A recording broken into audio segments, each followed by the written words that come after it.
Friends of a teenager who was stabbed to death in Bolton early this morning have gathered to release balloons in his memory this evening. 15-year-old Rhys Tansey was found with several stab wounds in Walker Avenue. He'd knocked on doors asking people for help. Police have now launched a murder investigation. Well, our reporter Abby Jones has been at the scene all day. And Abby, understandably, there's been huge shock among Rhys's classmates who came together this evening. What have they been saying to you? Now, you'll recognise this chap behind me. It has been a year since Mick Cullen from Liverpool, otherwise known as Speedo Mick, walked from Land's End to John O'Groats in just a pair of swimming trunks, raising more than £500,000 for charity in the process.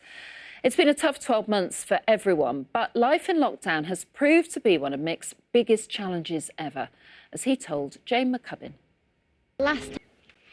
Well, let's move on to sport now, and football has certainly been making the headlines this weekend, largely for action off the pitch. But we're going to start this evening with Manchester City, because they are on verge of history tonight. They are just 90 minutes away from their first ever Champions League final.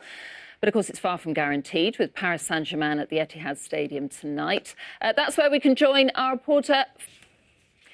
Now, as the saying goes, when life gives you lemons, make lemonade. Tony from Liverpool has done just that.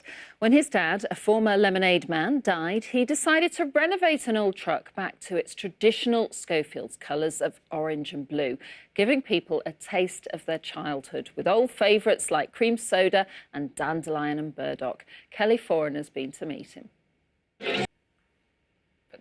Now, it was one of last week's most popular and most bizarre stories, Operation Mallard, one man's mission to save a family of ducks who'd nested on the 9th floor of an apartment block here at Salford Quays.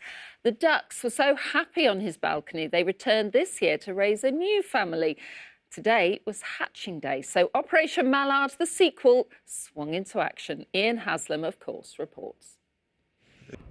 The relief in here. We couldn't watch. I couldn't watch that. When you and I were looking at those screens, we couldn't watch. It was too much. Look, it was swaying. It was too much, wasn't it? Well, you know, as forecast, strong winds. But, you did forecast strong winds. But, you know, Mrs Mallard cannot wait. She can't wait, no. Well, I'm so glad that they're all OK. Yes. Oh, what a lovely story, eh? Again, Annabel, that's how it's looking. Well, it was certainly weather for ducks, wasn't it? It was, absolutely.